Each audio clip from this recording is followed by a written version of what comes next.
This was either a masterful job from Kevin Owens and CM Punk, or they genuinely do not like each other, these two. And there is something from when Punk was there from before, and they do not like each other. They've been around the block together.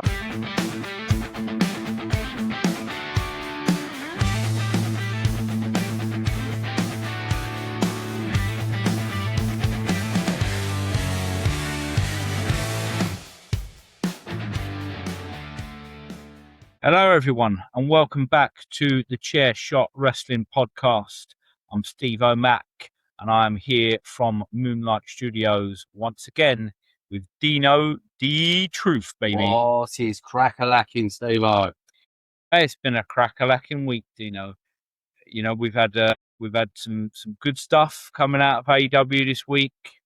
We've got a few really interesting things to talk about with WWE this week, so we've got to get into it. But before we get into it, let me talk to you. We appreciate all you're doing, guys, but please hit that like button, hit that subscribe button, and we want to hear your comments as well. We want to hear everything. But we know you're a busy person, yeah. We know you're working hard. We know you're training at the gym. You do things like that. But please, you don't have to just watch us, even though you're going to miss out on these pretty places. You know what I mean? You can also listen to us on Audible, Amazon Music, Spotify, and Apple Music. Now let's get on with the show, Steve. Okay. Oh, right. Let's get ready, Dino. Let's kick it off with Grand Slam Mexico. Yeah. Bit of a kind of a special TV event that AEW did last year. Repeated it this year. There is something about that arena in Mexico. It felt like that, like, you know, that Triple A vibe, and you could tell they were in Mexico. There's a special feel about it. And, you know, as a big wrestling fan, you know, I can say this, I've never been to lots of events, but WrestleMania is the big one on my list to go to, even though, you know, this and that, we argue now. But two big bucket lists on my places I'd love to go, apart from the usual ones we talk about. I'd love to go and see like a Triple A event in New Mexico, and I'd love to go to the Tokyo Dome in Japan. That would be like two on my bucket list I'd love to go and see. And this just had this feel like this, didn't it? Yeah, look, I just thought the crowd were just super, super loud right from the off. And again, everyone just seems to feed off of that energy, but it didn't seem like a false crowd. It didn't seem like that they were loud because they were. It was like a Roman Reigns thing, was it? You know, Roman Reigns' music drops and everyone goes mad and the finger goes in the air. This just seemed like this sort of, it was like a buzz. It was almost like that they're so happy that great wrestling shows are coming to their arenas, aside from the stuff that they probably get from AAA and CMLL anyway. I think that this kind of Mexican culture was just sort of buzzing to have, you know, almost like a pay-per-view level event in Arena Mexico. And right from the very first match, which I think was the Death Riders against the Bucks and Cope and Cage, mate, this fucking crowd loved Adam Copeland. They loved Edge. So you could tell this, you know, this obviously this must have been like an old school wrestling vibe that, you know, he's a superstar to them still, even at 50. He's just a global superstar wherever you go, isn't he? I dare say it. He's more of a rock star than Edge from U2, because U2 are a shit band, in my opinion. Sorry to say that, guys. I think they're really boring bands. I'd say Edge is more of a rock star than LM. That's just my opinion. I don't think he nicked his name from U2. I think you did? I think, to be honest with you, U2 were massive wrestling fans, and he nicked it from Edge, to be honest with you. That's what I think. No, I'm joking. I don't know. Don't quote me on that, but no, sorry, Bono. Sorry, Bono. No, just. Anyway, like they kick-started it with this great little 4v4 match, and there was, well, it was a victory for the Death Riders in the end. Again, you know, Moxie's doing his usual thing. You've got the fact that I'm going to call him Edge and Christian. Let's just call it what it is. Edge and Christian are obviously fighting the Bucks at Wembley, so there's this little thing of like, you know, they're tagging together, and can they can they coexist?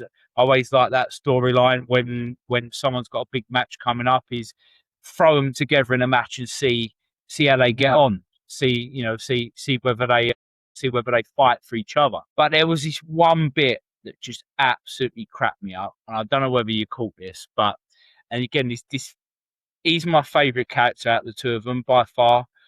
I love Christian. He's just superb. He was, I think it was Marina Shafir that had squared up to him, and he didn't do a dick kick. First time ever that I've seen it, a fanny kick, mate. Just kicked her straight in the fanny and didn't even blink. I mean, you can't get away with that. You can't. Yeah. I watched it and I was astonished. I was just like, oh my God, that's so funny. But also, you can imagine people getting straight on fucking Twitter, can't you? I can't believe it. I can't believe this, oppression of women getting kicked in the fanny. And we've been through enough. Yeah, but I just thought, he just made me chuckle. I'm sorry, it's because he's just such an arsehole. It's joshing you.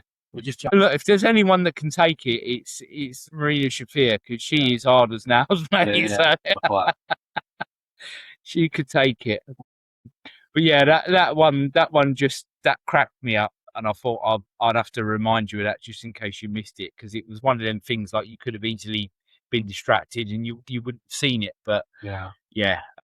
Maybe I'll get a clip when we post this. I might see if I can find a clip to show everyone. That'd be good. But yeah, look, I mean, just a card again full of great matches. Yes, it was an episode of Dynamite, but it had a little bit of kind of it had that sort of special, almost like pay-per-view level feel to it. There was a couple of matches I think that we need to give. Can I just go off the cusp and say something?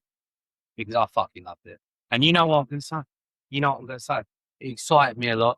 I'm not going to lie. It took me back to my nan buying me an old WCW action figure back in the day of my fucking man, Y2J Chris Jericho, the Ayatollah rock and roll baby. But originally, the Lion Art, they had this little figure, and it was like Jericho. He had this little ring gear and had a little lion with it and a chair and that. And it was like, I love that figure. And then to see Jericho come out in that little, you know what I mean? In that little, I never thought I'd get so excited to see a man come out in an outfit. You know what I mean? And that's how, I don't care if that makes you sound like what it is, but it is what it is. But he comes out and I'm just buzzing. I'm like, this is it. It's like my childhood again. It's my fucking childhood. I loved it. I mean, just that little, that little nostalgia pop that goes up in your head. You love it. And he had to follow Mystico out as well, mate. Yeah. Which, he has an entrance which is very, very special. If you've never seen it, it's an entrance that I'd advise anyone to watch, because, and I'm sorry, I don't know what the song is. It's obviously it's a Mexican song, and everyone seems to kind of sing it in unison, and it just like the atmosphere is just incredible. It's kind of almost like quite emotional when you're watching it. And there's people in the crowd that get emotional with this Mystico entrance as well.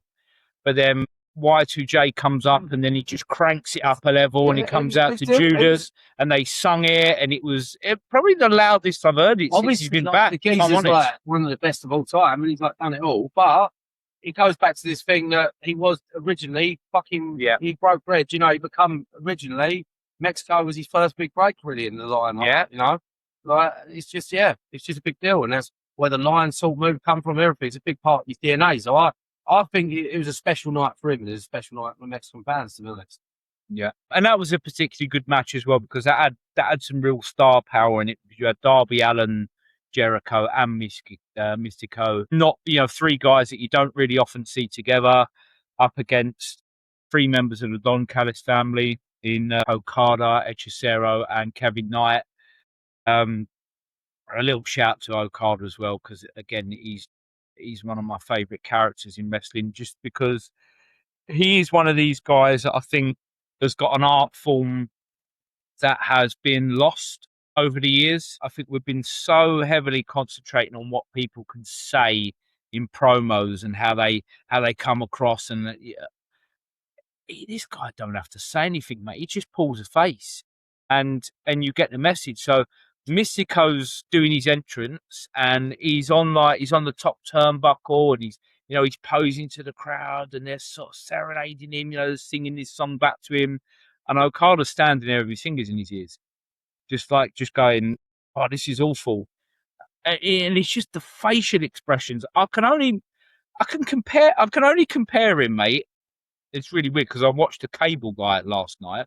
You ever seen the Cable Guy? I haven't seen My it. friend. I haven't seen it for 20 years, right? But again, it's the facial expressions.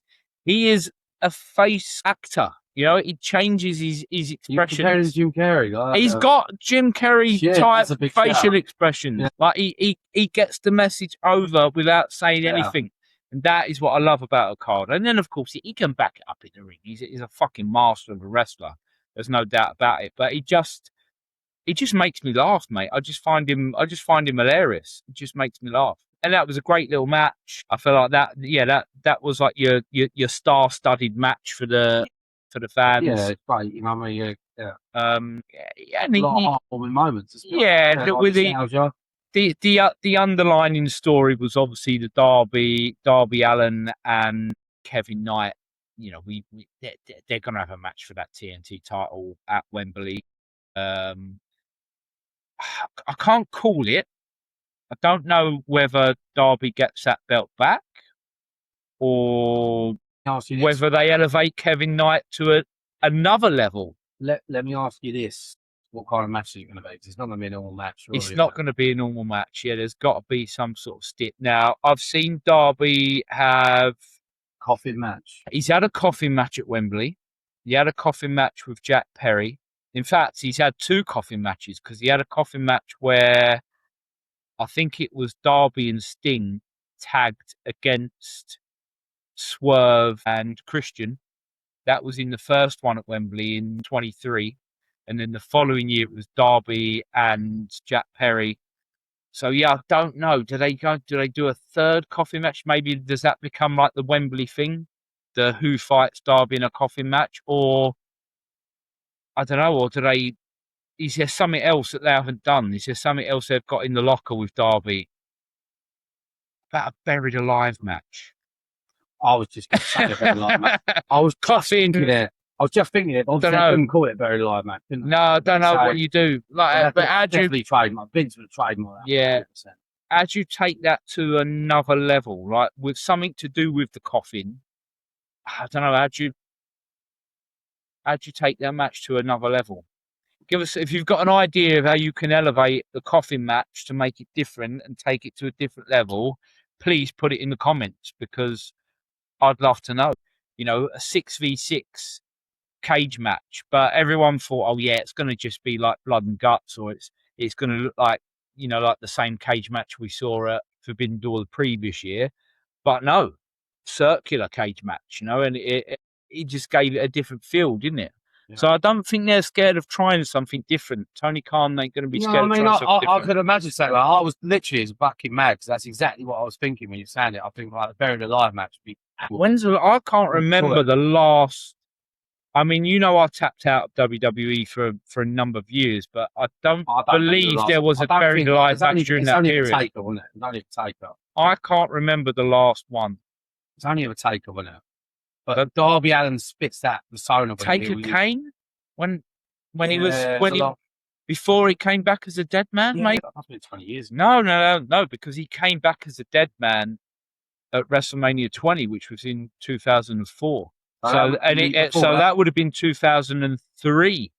That one where Kane 24 years Kane buried him alive. 24 years since buried alive, man. Could be. I don't know. They could bring that back for us sickos. I'd love that.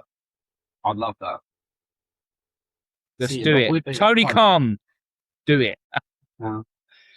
Just don't dig up that Wembley pitch though, Tony, because they ain't going to be happy, mate. If you ruin that pitch, I'm sure there's got to be some England friendly shortly after in September or something. So don't go digging that pitch up. We'd never have done luck there anyway, mate. Yeah, maybe it needs to be maybe needs a few divots in there. Yeah. Might stop the opposition from playing. Some of the other players might like themselves saying, could be. Right, I feel like there's a couple of other matches that we've got to cover before we move on from AEW. I want to talk about this triple threat match between Tommaso Ciampa, Andrade, and Commander. They are, although he hasn't won any matches, they are giving Commander a little push, mate. I know it was in Mexico, and he is, technically he's a luchador, but some of the stuff that he's been doing recently on TV does feel to me like Tony Khan's going, all right, I think we need to get you out there. Like all the walking along the ropes and all the flips and all that kind of stuff. It feels like he's been given a lot of TV time over the last couple of weeks. So it'd be interesting to see whether Tony Khan, I don't know, whether he sees him as being a guy that he can push into like a mid-card position eventually. Yeah. I don't know, but he seems to be bouncing really well off of these seasoned pros. And, mate, Ciampa and what they have done with Ciampa and Andrade. He wasted both of them have done so well coming home. They've been fantastic. Yeah. Since they've gone to AEW, they have been fantastic. There was a stipulation for this match. How over is that? Do you know what? I'm thinking this is the first one. This is the first show that I've done, Dino, where I looked through my t-shirts and I went, shit, I've worn every one now. I've got no more wrestling t-shirts. I've still got a few left. Well, I know, and you're rocking the new one today. Offspring, my man. I can't wait. Delivered this week, wasn't it? Oh, I was excited, very excited. So this is the first episode where I haven't got a new t-shirt on. I've had to go back to something I've already wore. So I feel like I might treat myself to a How You Know t-shirt. Yeah. Well, why not? I like Andrade, mate. I like Andrade a lot. He's good. And so by winning this match, he won this triple threat match. By winning this match, he gets the number 1 spot in the Casino Gauntlet match at Wembley. Now, have you ever seen a Casino Gauntlet match? Yes. Yeah. So you know how they work. Guys can come in at random times, but it's the idea is whereas like where in the Royal Rumble, like if you get number 1 and 2, that's seen as a disadvantage, isn't it? Because you know that you've got to last all the way to number 30, so the chances are you're not going to win. Good because you could have a chance. Yes, that's it. So in a Casino Gauntlet match, technically, the advantage is number 1 and number 2 because you've got a 1v1 match, and if you score a quick pinfall, that's it. It's done. Number 3 might not even come in. So I quite like the idea that although he's got this national championship, he's still on this quest. He wants this AEW title shot that Dom Perignon promised him and didn't deliver on. Yeah.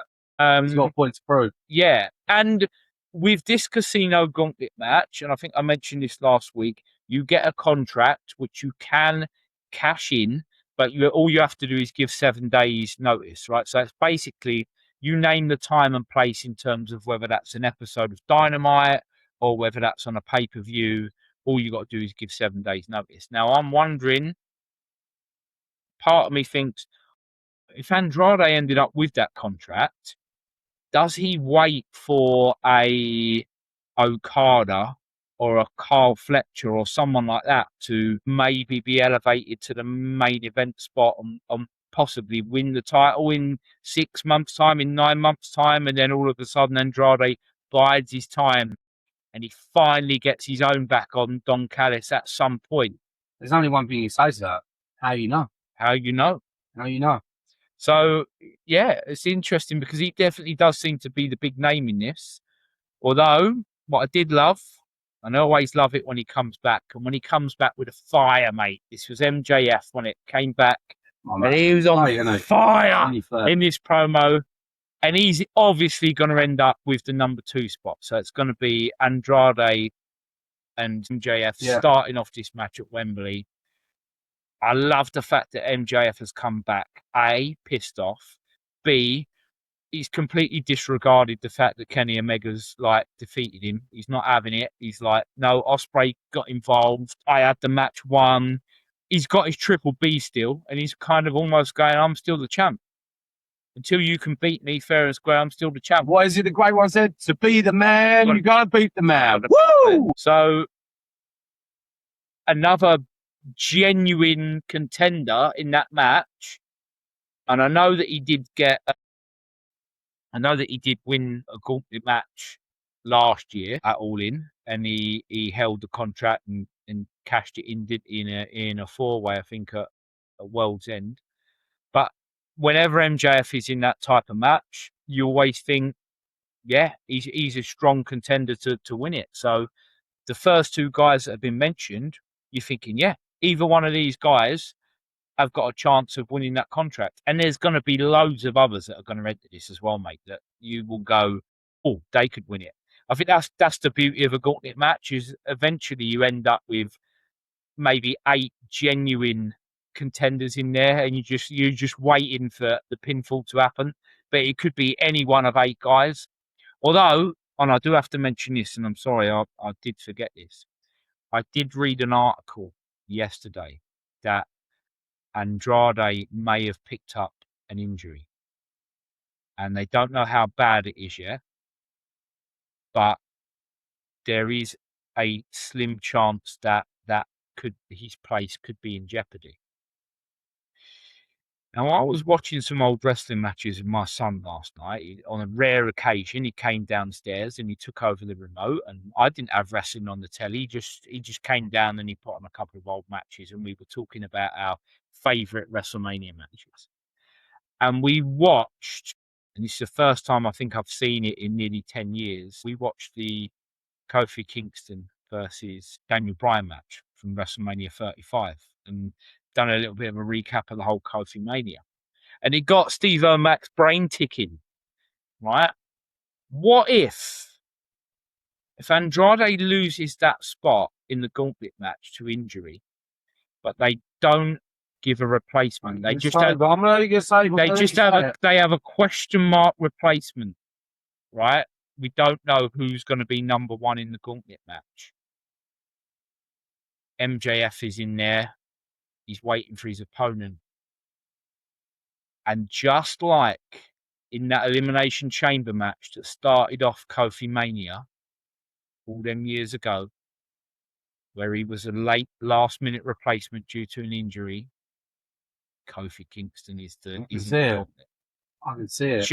Just my brain was maybe getting carried away, but I just thought, wow, wouldn't that be a Tony Khan thing to do? Like, to pay a little bit of homage to what he did in WWE by just mirroring the story a little bit. That would be cool. And what a moment that would be. And that was Kofi Mania when it lasted. When I thought of it was, I'd already tapped out. Because I looked at the card of WrestleMania 34 and WrestleMania 33, and I couldn't remember any matches. Who did he beat for the title? He beat Daniel Bryan. It was like the vegan Daniel Bryan, where he had the belt, like the wooden style belt, but I don't think that was ever supposed to happen until he replaced someone, and I can't remember who it was that he replaced. It feels like it was someone that they were trying to push at the time, like was Mustafa Ali? Was he? Yeah, he was in there. I remember him. Someone like that got injured. I never got it with him either. I never got it. But someone got a genuine injury, and Kofi was a last-minute replacement. And he had such an incredible Elimination Chamber. The crowd just went mad for him, and they thought that he was going to win it, and he didn't win it. He didn't win the Chamber match to get his shot, but a little bit like Daniel Bryan had with the whole Yes movement, there was that Kofi Mania movement that built from that. Now, I got back into watching wrestling briefly because of that, because I'd already dropped it, mate. I've gone back and I've looked at the WrestleMania 33 card, and I've looked at the WrestleMania 34 card, and I can't fucking remember much about it. So I know I'd tapped out at that point. That got me back into it, because I do remember WrestleMania 35 as being a half-decent WrestleMania. And I believe, was that the one where it was the triple threat match where the women headlined it for the first time? the final match. Becky, Charlotte, and it was a and, quality. what's her name? The And Ronda Rousey. And it was a quality match, wasn't Yeah, it? it was a good match. Yeah, Yeah. really elevated Becky, didn't it? Really, yeah. But anyway, that was just my little thing, and it was just a coincidence. I happened to be rewatching that WrestleMania 35 storyline, and then my little brain started ticking. Oh, wouldn't that be cool if you mirrored that all these years later? And it took. Hey, who knows? We live in hope, right? I love these. I love these big moments when something like that happens, and there's a story behind it as well. What other match have we got to talk about? I guess it's the big one, right? The surprise banger, because I didn't see this coming. I know they said it was going to be a Mexico street fight, but I did not see this match being what it was. What the fuck, you know? Like, it's just look. Oh, you got to say, got to say that message you left me, Dino. You got to tell the people. Voice like that, right? I'm going to try and reenact his voice note on the podcast, and until the podcast, because we try and wait. But this could not wait. Yeah, my man Ospreay, yeah, my boy, and he's a Dagenham boy as well, just like me. I'm just saying, you know what I mean? But literally, what the fuck, like, he's having a street fight. Yeah, the guy literally got the most important fight of his life in about 2-3 weeks time. And not only that, not only is it his biggest match, it's probably AEW's biggest match of all time, bar none, ever. Yeah, ever. Is there fucking like Muhammad Ali, Joe Frazier? It's fucking massive. And then what do you let Ospreay do? You let Ospreay in this fucking match, Tony Khan. He's bleeding all over the place. He's doing all this fucking mad shit, going from tables. This and that. Thrown down the stairs. Fucking the guy's just come back from fucking neck surgery, man. I mean, what the fuck, like? You know what I mean? What one bad move if the fucking whole pay-per-view could put, then what happens? Who are you putting in the match? Like, it's just a fucking risk. And you must do a serious lot of fucking Class A drugs, Tony Khan. That's all I've got to say. And fair play to you, I understand it. Because, you know what I mean? You're in a pressured environment. You got a lot of work on. I'm not judging you, bro. I'm not judging you. It's just coffee, mate. I'm not judging you. Just I'm coffee. not judging you. But, like, you know what I mean? It's mental. It's all right. I just don't know. It's just mad. It's just madness. It is. It's absolute madness. I don't know how you compare it. But what I will say, mate, is, and I completely get that, and I think, wow, that's a massive risk to take. But did it or did it not? The fact that you were that I was concerned, fucking awesome match, don't get me wrong. Were you not on the edge of your seat? I was on the edge of my seat, yeah. It was fucking amazing. But that's not the point. I'm saying it was absolutely fantastic. And thank you, Tony Khan. But you, my friend, have got some serious fucking cojones. That's all I'm going to say. That's all I'm going to say, because you're a brave man. I mean, even if it was Ospreay that pushed for it and said, look, no, me and Mark Davis, we go back, way back, you know, we look after each other, we can put on a banger. For him to sanction that and go, yeah, I'm happy for you to lob him down the stairs. He's just come back. How long have you been back from neck surgery? 2 months? It's not even that, mate. Just anything. You could, like, if you fracture your elbow or something like that, just doing something basic. Like, is this guy not fucking look at the difference. Look at, like, I'm not slagging WWE because I am enjoying both brands at the minute. I'll be honest. I'm a bit more AEW, but Roman Reigns, he's like, you know, he's coming out and they're keeping him for the main events. He has, I think I see a stat the other day that this show he's going to wrestle in Mexico City. Yeah, it's going to be his first match on Raw, and God knows how long, like thousands and thousands a day. He's like, he's the champ, and like, he's like the fucking showpiece, and they bring him out on the pay-per-views, yeah. Fucking hell, I guarantee you, fucking Roman Reigns ain't having a street fight like that. Fucking 2 weeks. Imagine like Roman Reigns having a street fight like that 2 weeks before. Roman Reigns has never had a street fight like that in his life, you know. That's what I want to compare. Even like fucking hell, even fucking Cactus Jack, even the great Mick Foley, yeah. You know, surely Mick, as mental as you were, Mick, you know what I mean? You're the man, you're the legend, 3 faces of Foley and that. You know, if you're like, imagine like you're big, you finally got your big WrestleMania moment, you know, that every man in every corner. And 2 weeks before, you just decide, oh, I'm going to go back to Japan and have a King of the Death match. That is literally like, what? You know what I mean? Like, it's just, you wouldn't do it. You're looking forward to your WrestleMania match. It's just, I don't know if they're just built different now, aren't they? Crazy, mate. And I'll tell you, the one bit that scared me was that it was sort of like a brain buster that He done him, but he put the chairs together, and like, was you sort of like me? Was you sort of watching it? mate, I just Thinking, I'm enjoying this match, but fuck me, I really want to see you at Wembley. I was genuinely concerned that something could have gone wrong, because I looked at the state of that chair, mate. After he'd done that move on Ospreay and he put him through the chair, I looked at the state of this chair, and this chair was buckled, mate. It had a massive lump in the middle of it. The leg was all bent up and sticking out. So there was full-on connection with that chair. And, yeah, just an unnecessary risk. A great payoff. And, look, touch wood, as far as I'm aware, Ospreay's okay. But, yeah, mate, you know how to get people on the edge of their seat. Just going, oh, my God, please, just get through this. Please just get through this. But, look, it's where the best wrestle. Isn't that what they say? It's where the best wrestle. Where the fucking best and the crazy fucking... Because, there's balls and there's crazy. I think that's a fine line.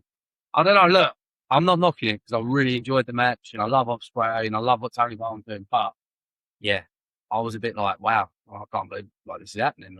Yeah. So, we're the 11th of the month today, Dino. So, we got, obviously, you've got Dynamite tomorrow. Then 2 more Dynamites. So we've got 3 more Dynamites. That's it. 3 more Dynamites, with the last one being the one that we're going to see in Glasgow. Yeah. And then that's it. And then it's off to Wembley. It's coming around, son. It's coming around. I can't wait. No, I can't wait. And thank God Ospreay survived that.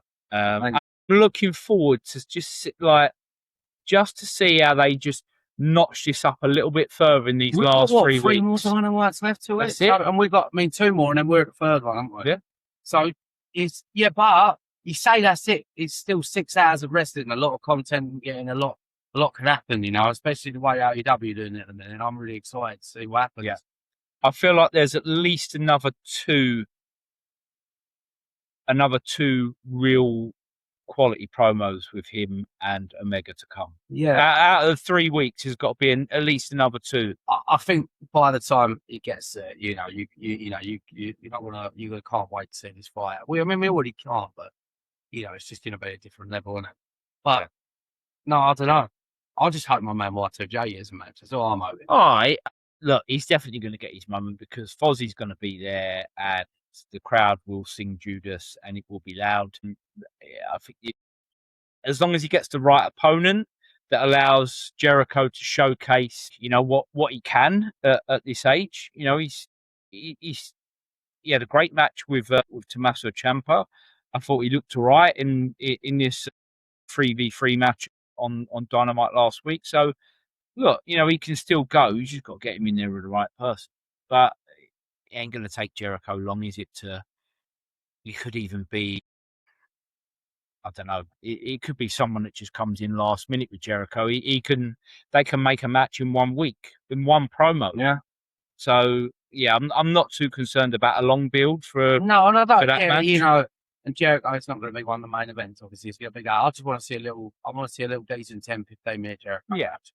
Because what's mad? I said, of all the wrestling events I've been to a lot, I've never seen a Jericho match. It's my favourite. You believe that? What bucket list for that? Yeah, you got to tick that one off. Yeah. Definitely. Yeah.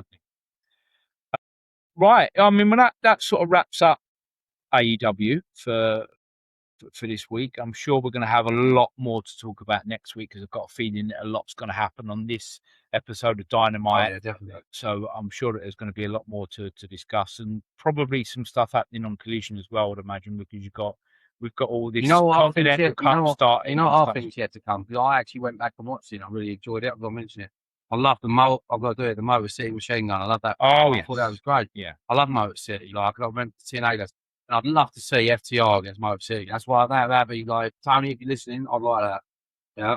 Yeah. Well, as I said to you before, mate, I know that they are, although they've said like they're having some time out, they are at RevPro, literally a stone throw away from Wembley Stadium at Wembley Arena on the Saturday. Right? They've got a title match, so they are going to be in London on that weekend, and yeah, there's no reason why they shouldn't be having a match if it's not Motor City Machine Guns.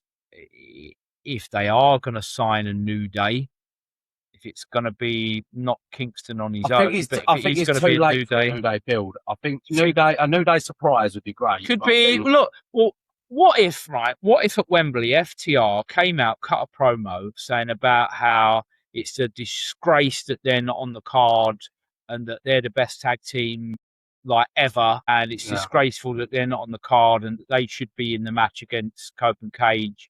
And again, you could have that moment there where you could have a New Day that just come down at Wembley, catch everyone by surprise, and they just get a match going there and then. So I feel like there's a lot of things that can happen with that. There's a lot of things that can happen with that. Or like you said, if it ain't a New Day, yeah, Motor City Machine Guns versus FTR. Great match. Yeah, that's going to be a great match. That's another great match, and you know, well, that's probably the purest old school tag match that you could do. Well, probably. I mean, for me, TNA, you had two tag teams, and you had Motor City Machine Gun and Beer Money, didn't you? That's it. You know what I mean? Like they were the two. Yeah, and they're done now. Yeah. No, but I'm just saying, like they were 1A, 1B top, weren't they? Like, yeah. All good. So much to look forward to. Okay, let's move on to SmackDown because I felt like there was a couple of really decent promos that we need to talk about. You particularly was very excited, wasn't you? Like, I left you the voice now. You was like, "Oh man, you got to go and watch this thing." And could I let you explain it on because it was your thing? I think so. Initially, from memory, I only watched it once. Sometimes I do watch things back, but. So initially it was Cody and Punk, and Cody basically asking him the question, did you know about Randy at SummerSlam? You know, was you aware that Randy was there? Were you part of it? And Punk like done this whole cocky thing of like, you know, I find that insulting sort of thing. But he said he got it as well, didn't he? Yeah. He said that, you know, he didn't know that Randy was there, and actually he was pissed off with Randy because when he watched it back, it took away that victory, right? And that's the thing that I was annoyed about at the time, wasn't it? Do you remember I said that it pisses me off that they are not willing to pin Cody Rhodes clean, right? And we're talking about CM Punk. We're not talking about a young guy like that they're just trying to push up the card. This is CM Punk. How the fuck can you say that CM Punk is not capable of beating Cody Rhodes clean? But yeah, so they've built that now into the story that CM Punk's pissed off with Randy as well, and actually sort of said, "Look, you know, let's go back and find him, and I'll help you beat the crap out of him." But Cody's kind of left it. He's like, "No, I'm going to deal with it."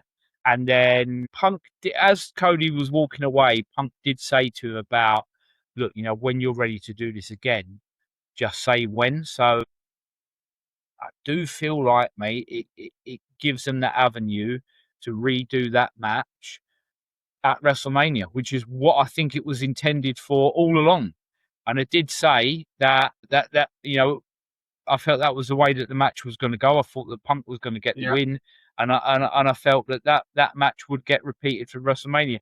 Exactly the same as if Seth had have beaten Roman, I could have seen that match being repeated at WrestleMania as well. That one didn't go that way. Yeah.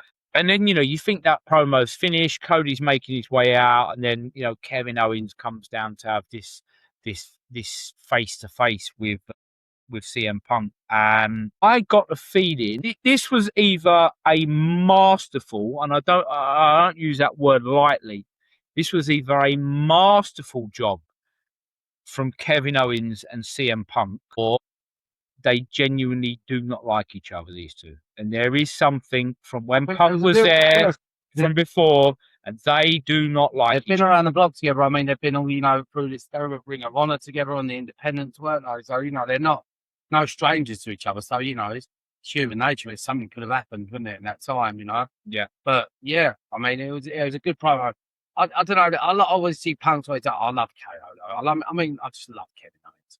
The saying about him is just, he's just the. There's nothing fake about it. You know what it is with him? He looks a bit like you, Steve.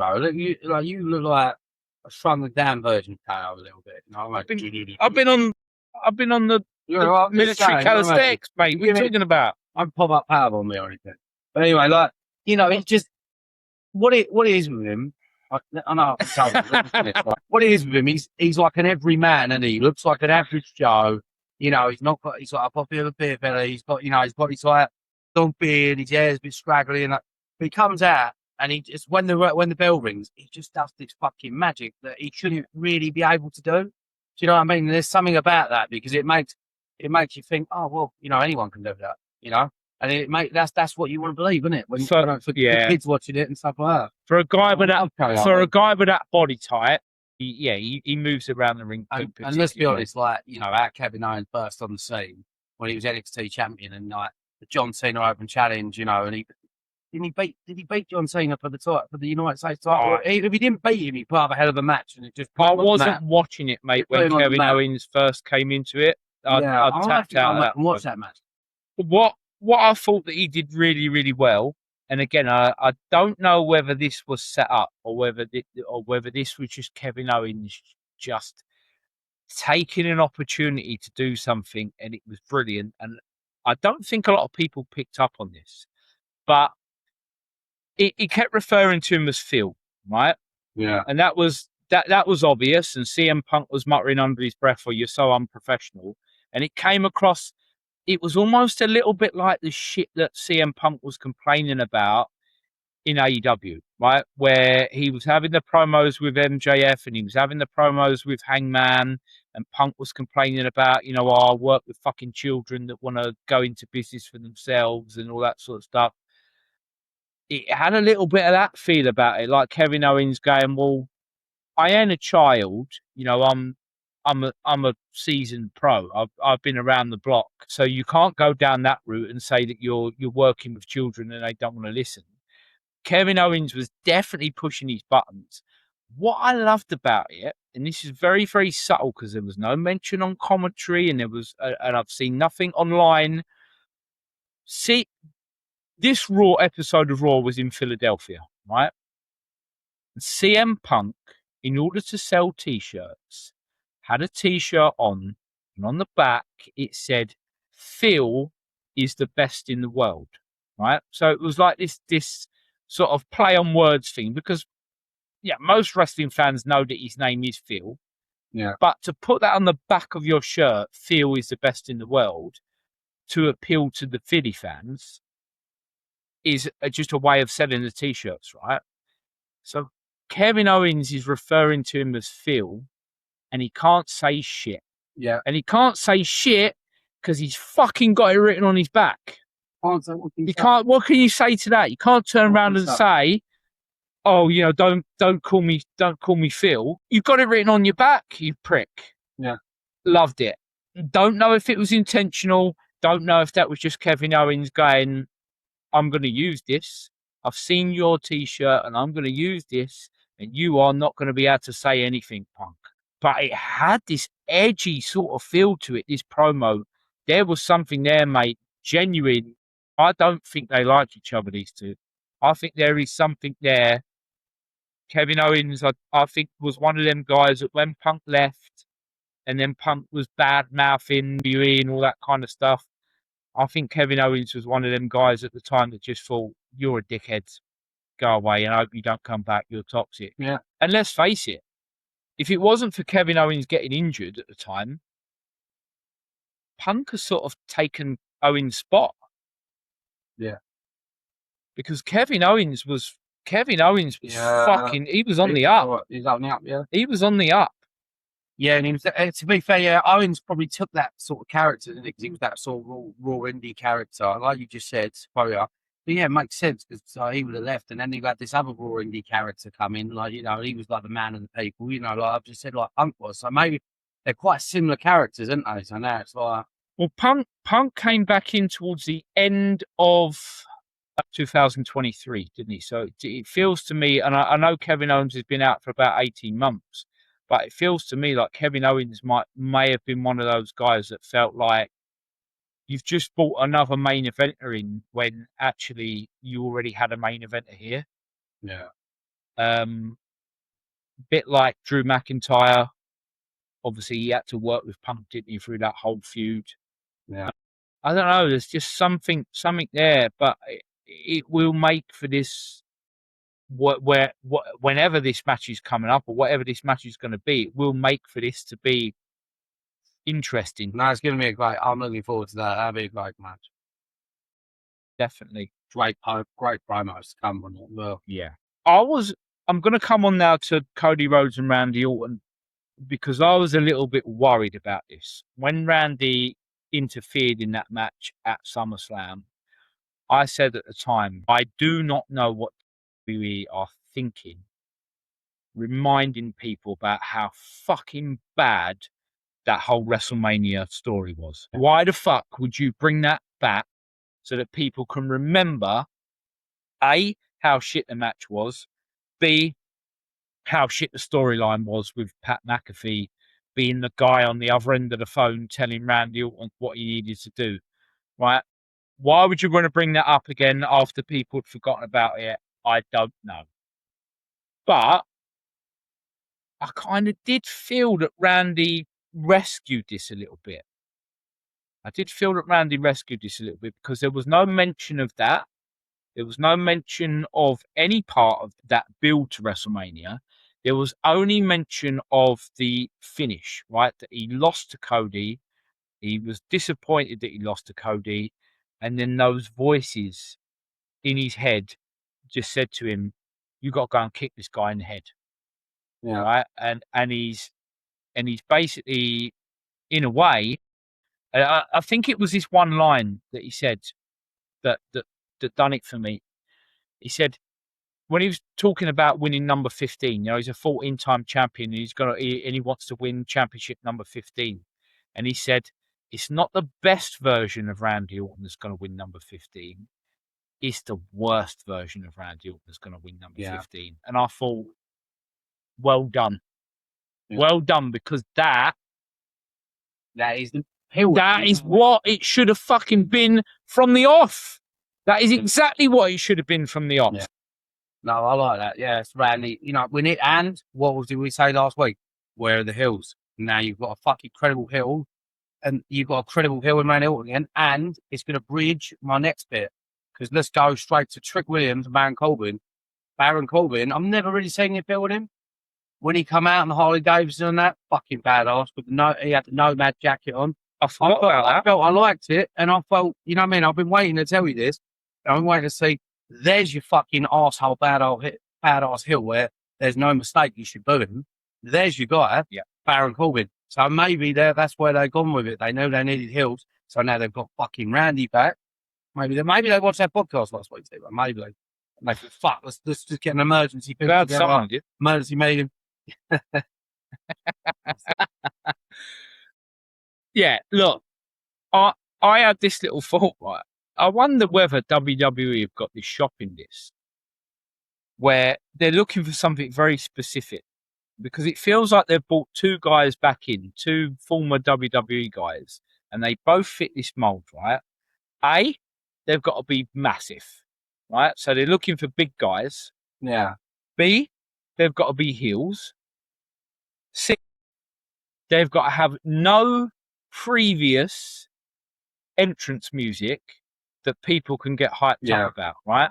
So you've brought in Big Cass, and the reason why they haven't brought Enzo in is because straight away, as soon as you bring Enzo Amore in, the crowd want to say the catchphrase, right? And then teach that. You haven't. Then you've no longer. All you've done then is brought in another fucking face. Yeah, exactly. You can't do anything with. So Enzo Amore is not coming back to work with Big Cass yet, right? Until they start a tag team division that they care about, they're not. He's not going anywhere near Big Cass, right? Big Cass is just going to be a big guy, a badass looking heel, and he's got no entrance music that you can sing to, right? And Baron Corbin also fits that mold. So I wonder who else, and again, guys, can you think of anyone that you could put in the comments? Someone that's either on the WWE roster at the minute, maybe in NXT, or maybe someone that we haven't seen for a while, or someone that has been in WWE before but could possibly make a return that fits that mold. Big, badass, heel, no singing for the entrance music. What, right? and That's the shopping no list. nonsense. It's fucking. This is what we were talking about over. It's no nonsense. It's like, Baron Corbin's come out now, and he's the bad guy. He's come out. He's on a fucking motorbike. He's wearing a jacket. He's got an evil look about him. He looks a bit like, I'd say, sad, like a neo-Nazi. You know what I mean? He looks like he hates the fucking world, hates everyone, like that. And then, like, obviously, no one's going to get behind that. It's like back in the day, no one's going to get nothing. And then, he's just a hateable guy. They're giving it. He's like, there's nothing. And then he comes out. What's he do? He's fucking not once but twice. Trick Williams, the guy that everyone fucking loves, and he's come out. He's hit him with the title, not once but twice. Like, he screwed him out of it twice, like that. And it's like, it's just fucking, it's great. He's like, he generally, like, you're like, fuck, this guy champion. When they going to take the title off him, And it's like, I like that. I'll be honest, they've done well there. It's like back in the day, I say, like, they're creating this sort of like neo-Nazi, like, biker gimmick thing. It's like back in the day, it's like, they fucking WWE porn anything. It was like the Russians when they were at war with America, or like Iran, and like, and like, this is what they do, and they just bring out the hate. And then, like, the big hero, a bit like Hulk Hogan, would come out and like beat them. It's like, and it builds bigger stars. Now this is what they're doing. Like, they need these guys, Baron Corbin, they need big cast. They need to elevate guys.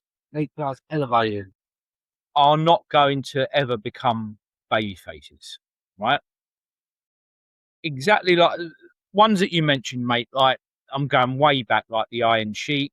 But even in that era that you probably have seen bits of, Ted DiBiase was a character, right? That was a heel through and through, right?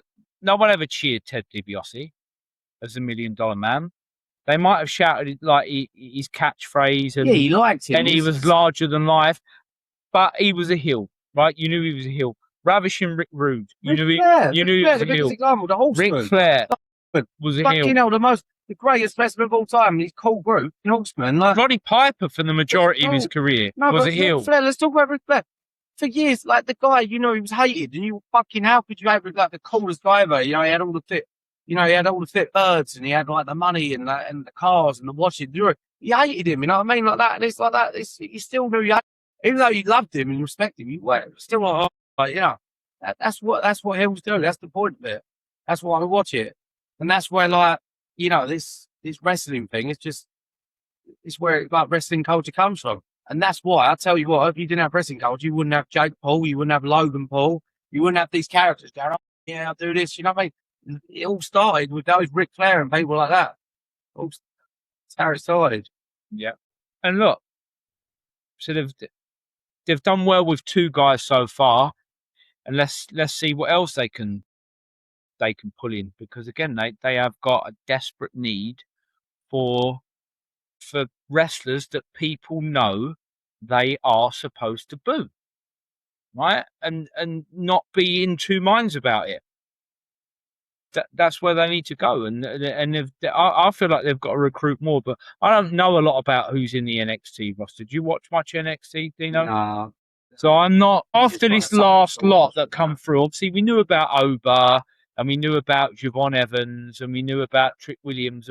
But since this new crop has come in, I haven't really been watching it to see what it is that's in the pipeline. So I'll be honest, I mean, like, the only time I used to watch NXT was back in the day when you had the Undisputed Era was all right. I watched a little bit of that. And obviously, like, I love Pete Dunne, so I always watch Pete Dunne stuff, like, but I don't know, like, it's a lot. Look, don't get me wrong. One day I hope this wrestling podcast works out, and I'll fucking see it. I'll sit and watch wrestling all day long, you know what I mean? But I've got things to do, unfortunately. Unfortunately, I can't watch wrestling every day. You know what I mean? Because otherwise I would. Chef life, mate. Chef life, brother. That's it, isn't it? Chef life. Okay, so before we move on, anything else you can think of that happened on SmackDown that you feel like we really need to discuss, or have we covered the main bits? Dino? I don't know. I'm pretty good. You good? Yeah, I mean, not a lot else happened, but I do feel that we needed to talk about those two. No, the three things I want to really talk about. Okay, so moving on to Monday Night Raw. So, she's building off of everything that's happened at SummerSlam. Last week's Monday Night Raw felt like a bit of a fresh start, you know, and some fresh stories. And I was kind of interested to see, you know, where does the LA Knight Roman Reigns thing move on to? What's going to happen with Jacob Fatu after he just destroyed Royce Keys? What's going to happen with Bron Breakker and Obafemi after they had that little stare down? Overall, mate, and I'll be honest to the people, I haven't watched it minute for minute, but from what I saw of Monday Night Raw, back to being pretty underwhelming. If I was giving it a mark out of 10, it would probably be 5 or below.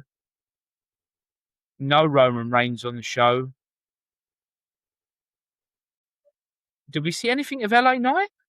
No. I haven't seen LA Knight. I don't think we saw anything of LA Knight, did we? The big story going on at the minute is Bron Breakker and Obafemi thing.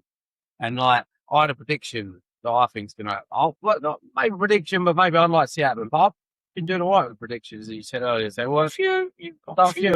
So obviously, like now, like, you know, you've got this thing where Bron Breakker's like going to Paul Heyman, he's saying, oh, you know, like, who's the future of wrestling? Is it Obafemi? He's like, you know, and Paul Heyman's like, he's got to respect Obafemi because he put down his main guy in Brock Lesnar, probably ever, his biggest client. He's like, yeah, well, you know, I've got to respect him. So I can see them having a big match and then being a blow-off, and Paul Heyman turns on Bron Breakker, yeah? So then he's the manager of Obafemi, and he's like, I'm going for the winner. And then making Obafemi a much-needed big heel also, yeah, with Paul Heyman, yeah? Stay with me here, because this is called storytelling. Then, drop this fucking Breakker thing, for God's sake. Bronson Steiner is cool as fuck the name, and it's like your uncle. He comes out, Scott Steiner is the manager of Bron Breakker, like Haku come back. How cool would that be? Big Papa Pump. Start a match, baby, like coming back like that, just backing up his nephew, like that. It would be phenomenal. Don't come down with the metal chain. Yeah. Don't come down with that. It would be phenomenal. Look, I would really love to see the story go that way, right? I would love to see, we've already said this, I would love to see Oba become more of a heel character with a Heyman, you know, fueling that hatred for him from the crowd. I think Oba's got it in him. I think he cuts a great promo. I think Bron Breakker has got this thing where he was most over almost when he was almost a tweener, wasn't he? Yeah. He wasn't really a face, but he wasn't really a full-on heel. And he was over when he was just this loose cannon character, when he was this Dean Ambrose type character, where he just went and done his own thing and he just smashed people. And, you know, and he would build up and all that speed with those spears and just cut through people and the crowd would go nuts for it. That is how I think you heat Bron back up. And look, and I wouldn't disagree with a name change, with him saying, look, thanks for this, but look, I'm gonna go with my family sort of heritage, and I'm gonna show you what the Steiners are all about. I'd be well up for that, mate. Yeah. And I would love it. Who wouldn't like that? That'd be cool. I am just gonna throw a spanner in the works. The little, I know you're doing the ring entrance. It's the ring entrance, mate. You cannot now turn over into a heel because people are too into the overstrut. And so again, I just don't understand. I understand the amount of money that it makes based on short clips that you can put on YouTube and you can put on TikTok and you can put on Instagram, right? I understand that they get a lot of money from that. But for me, the trade-off isn't worth it. For what you lose in the ability to be able to tell the stories the way you want to tell the stories, because the crowd just will not boo someone because they love the entrance, I don't think it's worth it, right? And I honestly, I've said this before, I don't think that this is a Triple H thing. I think this is a TKO thing, saying that You will focus on those entrances because that is the part of the show that people pay now to come and see. And that is a part of the show that probably gets the most attention on social media. And now they're fucked and they're stuck and they can't do anything about it. Because that would make perfect sense, that story, wouldn't it? It would, yeah. You know, you need to find a way of heating Bron Breakker back up. And you can't seem to do it as a heel. It seems to be very difficult for him to do it as a heel. Because in order to heat him up as a heel, he is going to need to plow through some baby faces, mate. Well, again, you give me 5 baby faces that Bron Breakker is going to smash to heat him up. Who are they going to throw under the bus? Baby faces. Are they going to chuck Jey Uso in the firing line and let him get a clean I fucking hope so. clean win over Jey Uso? Probably not. They didn't do it with the Seth Rollins thing in the saga that they had. Seth Rollins was the one that ended up coming out on top. So they've already explored that, and fuck that. There's no point in having another match there. That was the way of heating him back up, get the overall victory against Rollins. Who else do you throw in his way? He's not steaming through Jacob Fatu because they're trying to do the same thing with him. I don't see how you heat him back up. I really don't. He ain't getting a victory over Cody. He ain't getting a victory over Punk. He ain't getting a victory over Roman. This is what I'm saying to you. He needs to come back with a fresh coat of paint and literally drop it and beat Braun Steiner and beat Braxton Steiner and come out with his uncle and have a fucking new gimmick, completely new look. You know what I mean? They need this. You know what I mean? And then to get people buzzing again. Something drastic needs to happen. That's what I'm saying. Agree. The only other way that you can do it, this could be where they go, is that he literally fucking breaks Logan Paul in two. Yeah. Logan Paul, when he gets signed back off, when he's over his injury, that means they've got to drag that Vision out until, I don't know how long Logan Paul's out for, but it means they've got to drag that Vision thing out until he comes back. Yeah. And that could be a way. If if he fucking just broke Logan Paul in two, people would go nuts, wouldn't they? I would. Other than that, I don't see another way of doing it. And I'm in agreement with you. I'd love to see a change of character for him because he's got the talent and he's not the finished article. And we know why, because he's not been getting the reps in. But, get him on Raw a little bit more. He's been doing a little bit more on Raw recently, hasn't he? So, a few more house shows and stuff, and we'll see where it goes. But look. Other than that, I felt like this. No, it's pretty dead. And they've got this tournament going, and they like them to challenge Roman Reigns. Yeah. So obviously one of them, like you said, is going to lose to Roman Reigns, don't they? Like the Mexican wrestlers. Well, this is all about them trying to get a TV deal, right? So this is all about TKO trying to get a TV deal for AAA. And somehow someone's come up with the idea that, in order to showcase this, why don't we get Roman Reigns on an episode of AAA stroke Raw? Because it is going to be like that. It's not going to be a strict AAA episode that Roman appears on. It's going to be it's going to be a mixed together Raw AAA episode. But this tournament is literally like the prize is you get beaten by Roman Reigns. There is no one on there that's beating Roman Reigns, right? No one. So pointless in a wrestling storyline. In terms of a wrestling storyline, completely and utterly fucking pointless in terms of just appeasing business people and trying to convince them that AAA has got massive potential in terms of viewership. That's all it's about, because people will tune in to see a Mexican wrestler against Roman Reigns, and that's it. So, and I don't understand why this is a fucking bigger deal than LA Knight stepping up to Roman Reigns last week.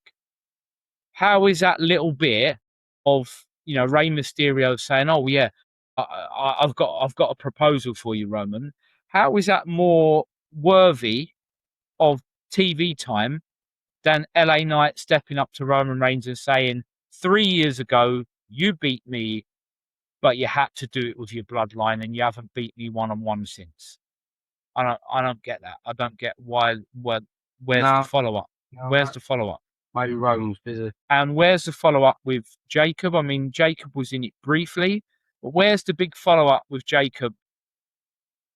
You know, again, building him into being this ruthless beast that Roman Reigns now feels like he's got him under control, whereas before, do you remember the story is that, yeah, he's part of the bloodline, but Roman hasn't got him under control until he let him. Oh, who was that? Do you remember there was that TV star that he attacked a few weeks ago where he dragged him out of the crowd? I can't remember his name. Andre something, wasn't it? He was on that show with John Cena, wasn't he? Yeah.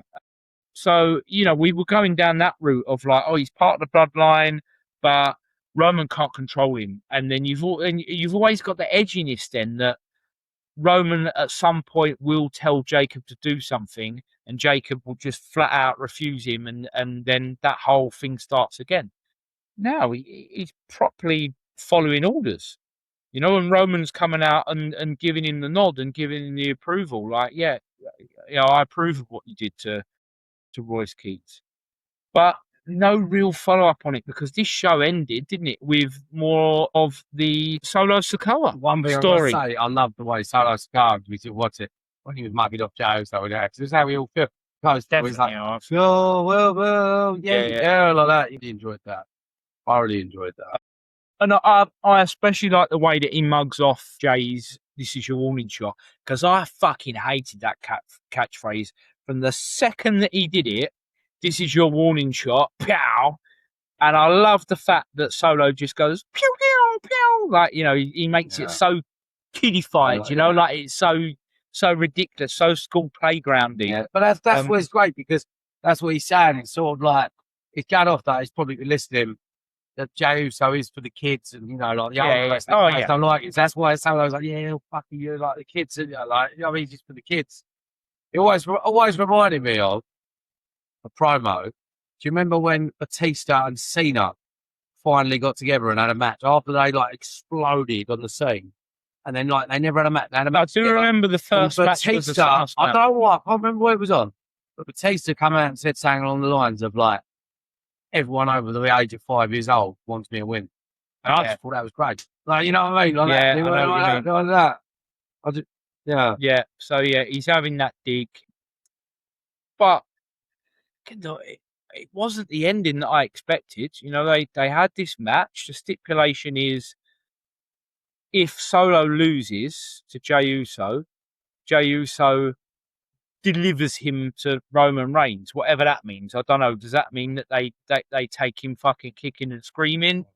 I don't know what that means. It wasn't a if he loses he joins the bloodline. It was if he loses they deliver him to the tribal chief. So does that mean that he still has to acknowledge Roman?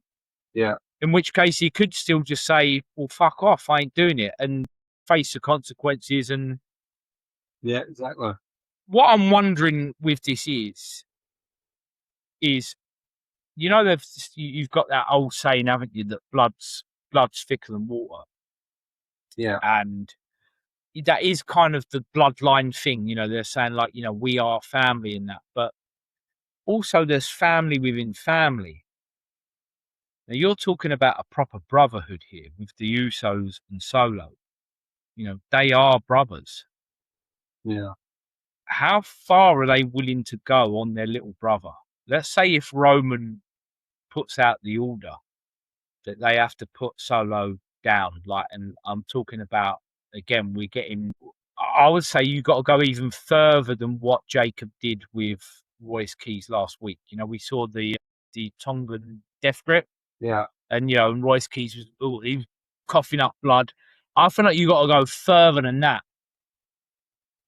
What could they take that to tip the Usos into, we just can't do that to our little brother? What could Roman, I mean, you've watched the whole bloodline thing, so you know the type of orders that Roman's given before. what sort of thing could Roman say to them where they might go, that's too much, Roman. Yeah. We can't do that to our little brother. That's the only thing that's the only payoff I can see from it. Yeah. I don't know. What you bet? Yeah. I mean, it depends on how sick they want to get next. I mean, when you've been watching AEW like we have for the last few years now, it's like you see all this stuff, don't you? It's like, where's it? Well, that's what I'm saying. I don't know that what Jacob did last week was about as edgy as I've seen for a long time in WWE. But you've been watching it all the way through, so you know how far they're willing to go. What how far will they take a bloodline beatdown? What are we talking here? I mean, yeah. I mean, yeah, it's obviously, yeah, I mean, I don't know, really. I don't know. Are we talking choking someone out with something? Are we talking... I don't think it's going to be like weapons. I think it's going to be a standard beatdown. I don't think it's going to be like that. You know, like, I don't think there's going to be like the sort of shit like paper bags. Like, it's just going to be a standard beatdown. You know what I mean? It's more just a brutal beatdown. You know? Yeah. Yeah, as I say, I don't know. Or they're not going to do something like that, Steve. No way in a million years they're going to do something. No way. No way. Yeah, the plastic bag. They're not going to. But I mean, but look, but that's sort of what, for me, that's what this needs to make this interesting. But they're not going to do it. I know. I know. I'm just saying. Don't you think fucking like what? Little Timmy on his TikTok 5 years old? He's like fucking like, you know, I'd be horrified. I have nightmares for about fucking 2 months. I'd love to see Jacob had to get a plastic bag. I don't know why you stick it over Joe's head. I don't know why you brought it up. I don't even know why we're talking about it. It's not going to happen, all right? I just thought it's just the way my brain's working at the minute, mate. What the fuck are we talking about? I'm like, you asked me a question. I'm asking you a question as to like, no, what could you suggest? What if it was on AEW? Yeah, like fucking, it was like Ospreay and that, and you fucking the week before Wembley, and you're doing all this shit. Yeah, there'd be fucking paper bags and fucking like glass and fucking this shit. Paper bags? We're just going to be a beatdown. Maybe it would be a paper bag. Now, a paper bag is probably something they would be. I don't know. Like one of them Greg sausage roll bags. It's just... Because they could get the advertising out of that as well. Yeah, they could just put a Greg sausage roll bag over. They could just put a Greg sausage roll bag over his head. It's completely safe. Oh. And they got the advertising as well. Yeah. That's the sort of thing TKO would do. I think this is the point we end the podcast. This makes sense. How can you stop this? You know what I mean? Like, well, look, let's throw it out to the viewers again. Please put in the comments, what do you think is happening with the Bloodline saga at the moment? Is Solo Sikoa going to join the Bloodline? Are we talking about going to 5 people for War Games, or are we talking about something that finally gets them to turn on Roman, and Roman is no longer the tribal chief? Tell us. Give me an idea. Give us a pitch, someone, please. It'll be a good. I don't know where it's going to go, but what will be a good payoff? I don't know how they get to it, but the War Games, they turn on Roman. Who does he call? Who did he just make up with? His brother in the Shield, Seth Rollins, and they saw that. And then they ain't got mocked to like Day Ambrose, but he's mocked like that. I don't know whether they made up. There was a fist pump. But that's still making up. War Games, them two together, you could see it. Well, I don't know what's next for Seth either, to be honest. I really don't. There's a lot of loose ends that I felt coming off the back of this SummerSlam that we go bang straight into it. This is new. No. And actually what we've ended up is a lot of stuff that we've already seen. But again, they build you up. WWE seem to have this habit of doing it with fans, that they build you up into feeling like this feels different. Maybe we're fucking back on track, you know. Maybe this is going to go in the right direction, and then they just. And what a time to do it. I mean, I don't know, if you was going to pick a time to have a couple of shit episodes, surely it would not be when your biggest rival is about to do their biggest show that they've put on, right? Not in terms of the number of people that are going to be there, but in terms of what this means for AEW. in AEW 7-year history, this is the biggest moment, right? Because this is the forming of a worldwide superstar in Will Ospreay. And he is a worldwide superstar, and he is going to be a worldwide superstar, because I do not see how you could not watch Will Ospreay as an 8-year-old, right, and be blown away by what he does in the ring. I'm not saying like watch all of the, the barbed wire chair matches and all that sort of stuff. But what I'm saying is but what that guy does as an in-ring performer, you could not fail to be excited by that as a kid. And that is what I think AEW are going to do. I think they are going to elevate Will Ospreay into being their first worldwide star that they've created, right? Because John Moxley was already a big star. Jericho was already a big star. Kenny Omega was a big star in certain circles.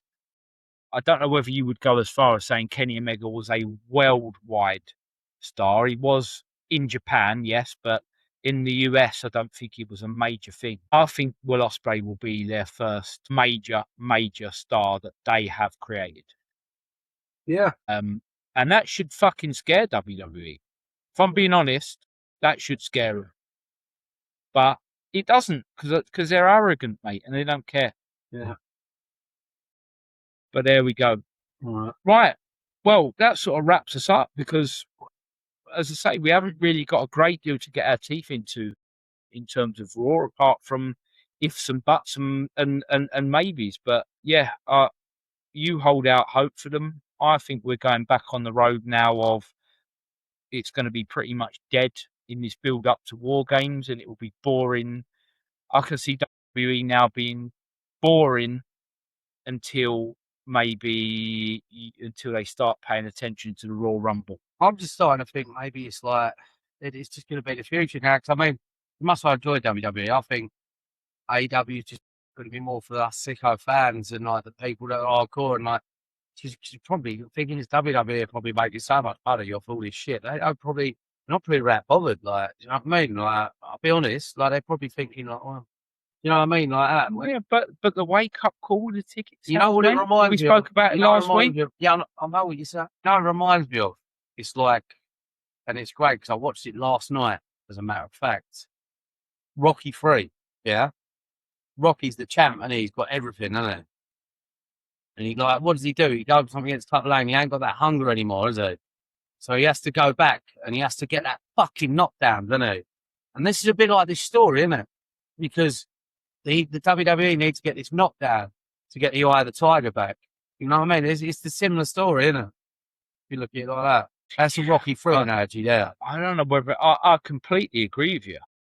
I don't know whether it's gone too far, and I don't know whether there's too much arrogance, mate. I know what you mean about Rocky. Yeah, in that movie, yeah, they say, look, there's no hunger in paradise, right? Once you're living in paradise, you haven't got the hunger anymore. And that's what I'm saying. Where they've just been on that. Like, I'm agreeing that. Yeah, they've been on top for so like they're making the money at the minute, and the money's coming into the TikTok stuff and all this.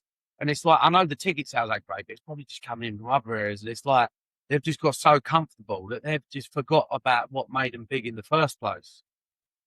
You know, that's what I meant by that. I meant the money's coming in probably because the ticket sales are shit. And, you know, the ticket sales really, as bad as it is going to affect the money. But, you know, as they say, it's hard to go on tour now. Even like rock stars and that ain't making as much money as they were. But it's like on tour. But it's like things like the merchandise is flying off the shelves. The TikTok, all the advertisement that they're making money for. They're forgetting the one fundamental, like what brought them to the dance in the first place. You know, and that's how I feel. Like it's like they're probably like, you know, like it like. The thing is, mate, is TKO are a modern business. Now, what modern businesses do, and this is why they are so good at what they do, is that they build a product and they sell it at its peak. Now, I would argue that its peak will be this WrestleMania that takes place in Saudi Arabia. I think that is where the company is at its peak. I think it only goes downhill from there. I'm going to make a prediction that if we're still doing this podcast, and I really hope that we are, if we're still doing this podcast in a year's time, I think TKO's gone. You think so? I think TKO. I That's think a big TKO. picture. And I'm not saying that it's whoever buys it is going to do any better. I think TKO sells WWE between now and this time next year. Well, actually, between the WrestleMania and That's a big. the I mean, SummerSlam. this Saudi one's going to be the big thing, isn't it? Like, I think you sell it. he won't You sell it at its peak price, right? And that is what they are masters at doing. Hyping something up, sell it at its peak price to someone that thinks they're getting a good deal, right? It's like a fucking car salesman. It's the same business model, right? You talk it up, you sell it at its peak price, and then you let the fucking new owner deal with all of the shit that they find and all the snags that they find, right? Because these people that are going to buy it think that they're getting something that they can't lose on. What they don't know is that you can lose on it because everything's a bell curve, mate. Nothing just keeps going up and up and up. No business, nothing. Everything is a bell curve that goes up and it comes back down again. And they will sell it at the right time. And I don't know whether that opens the door for is there another Tony Khan out there? Is there another billionaire wrestling geek that would take it on and go, well, actually, I grew up watching wrestling. How rare is that though? Is he a billionaire wrestling? Exactly. Right.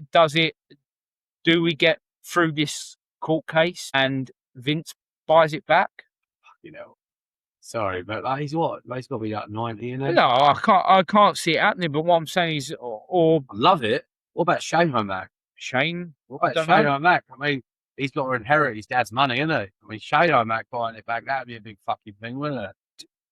Does something like that happen? Possibly, in order for it to change. But while things are the way that they are, mate, I can only see an upwards money-making thing up to a point. AEW will just keep going up a little bit and keep getting closer and closer. And AEW, I think, will keep pulling fans away from WWE bit by bit. Every single pay-per-view that they put on, that a WWE fan watches AEW for the first time, they're going to get that fan.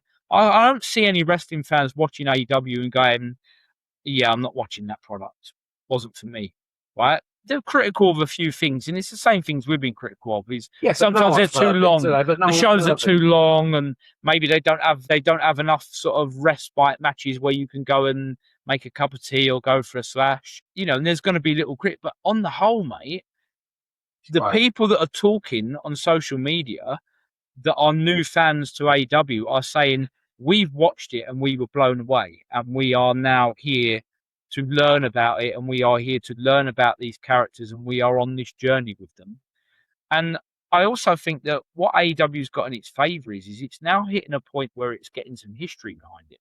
When you're a new company with no history, it's hard to keep coming up with these storylines where people are going, oh yeah, like I remember that because they had this little thing in the past, but now they've got to this point. And it's shown with the whole Ospreay, Omega, Moxley thing that we spoke about, where certainly with Omega and Moxley, that now seems like quite a historic moment. That moment when Omega turned on Mox and won the belt. Whereas you couldn't have that as a historic moment if it only happened the previous month. Now AEW is starting to get some history behind them. The longer they go, the more history they've got to pull into, and the better the stories they can tell. But let's see what the future holds. Well, okay. I think we'll wrap this up because I can't think of anything else that I want to cover. So all I'm going to say is, guys, if you have got an answer to any of the questions that we've put to you tonight, any of the ideas that we're asking from you about, can you picture something for the bloodline? Have you got any ideas about, new heels that WWE can bring in? Please put it in the comments. We'll give it a mention. Yeah, if anyone comes up with a great idea, we'll give it a mention on the next show. We won't pretend it was our idea. We'll give you the nod. Please like, please subscribe, and please remember that if you don't get a chance to watch us, you can listen to us on Spotify, Apple, Amazon, and Audible. Please, guys, we we appreciate it. Try and build something here. So, we really appreciate any comments and that. Let us know if anything he wants to talk about, or anything wants to chat. We're up for it, But anyway, of course, though, I do think. Remember, nobody talks smack like Dino and Steve O'Mac. And that's D-Truth, baby. Right, guys. We'll see you next time.